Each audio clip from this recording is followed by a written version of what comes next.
For this video, I want to show how to create a point-to-site VPN connection, and that's useful if you have, individual workstations that want to connect to, a virtual network, you know. So like a use case for this can be like, you have your on-premises environment and you have a client or, like a workstation, and you want to connect to this virtual network out here.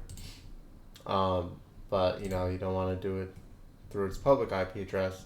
Well, you would use the point-to-site VPN connection. So you have your point here in the on-premises, and the site is a virtual machine in the virtual network, and so that's a site, and you're connected to it, and you're connecting to it through the virtual machine's private IP address. So that's point-to-site VPN connection.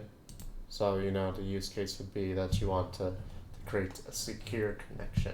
That would be how to do it, is you go through private IP instead of, normally you just use a public IP and connect to the virtual machine from the internet. This is how to do it through secure connection by doing point-to-site. So, first we're going to need a gateway subnet.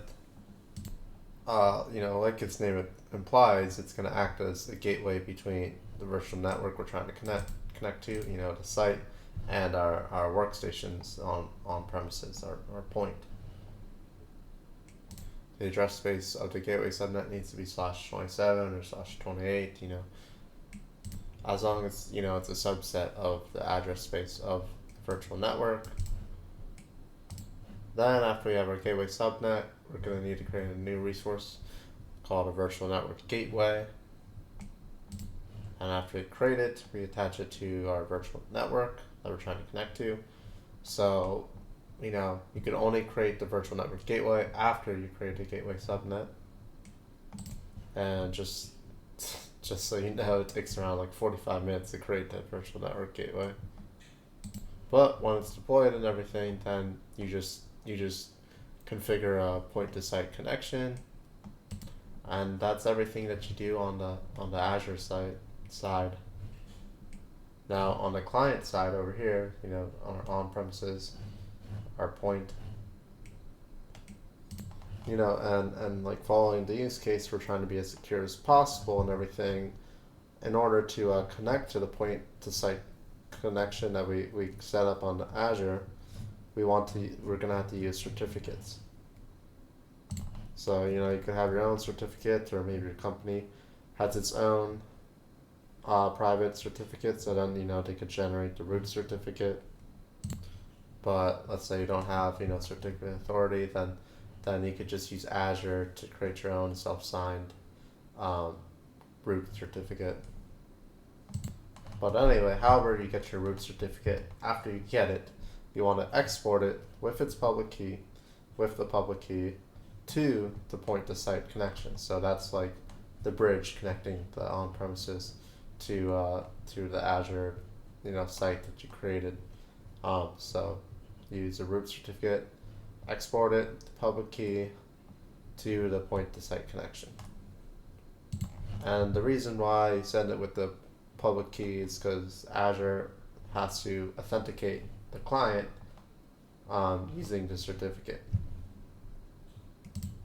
So you gotta configure the point-to-site with that.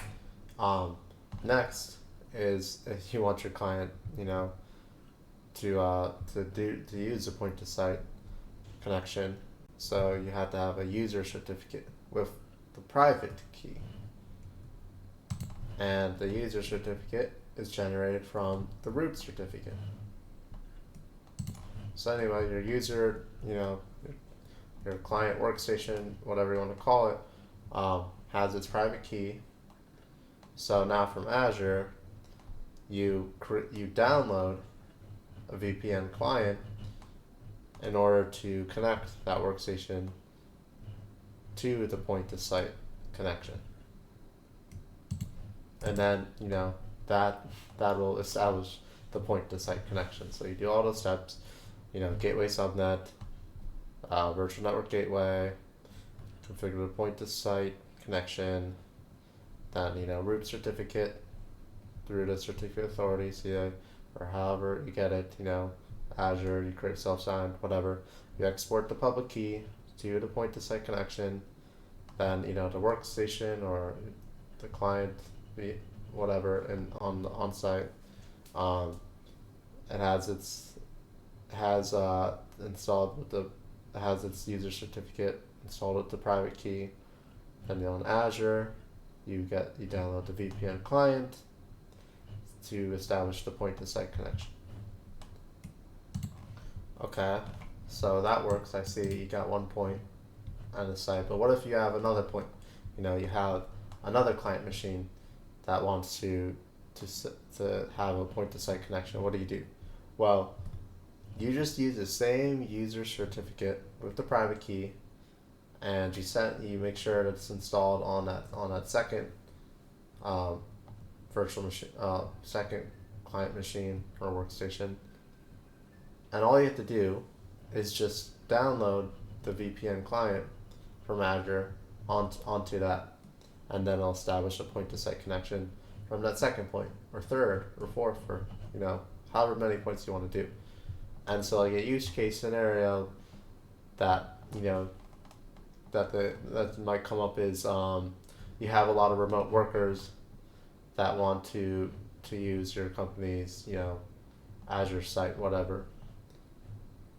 That's how you would do it, because you use point to site, because you have multiple remote workers. They're not, it's not like the hub and spoke or whatever, where they're all in one area. Maybe Texas and California and Maryland.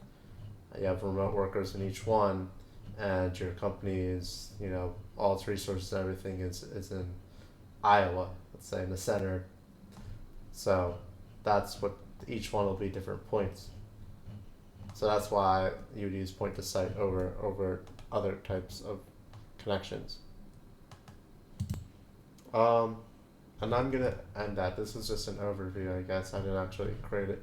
The next video will actually be doing a point to site VPN, and I didn't say it here, but VPN's virtual private network, which is you connect over the internet to private resources. And that's what I was saying, like the use case is you have your company resources or whatever else you want to access with its remote workers, then you use this point to site VPN. So to make sure everyone is staying safe, let's say, they will use a VPN to protect against unwanted people connecting to the network.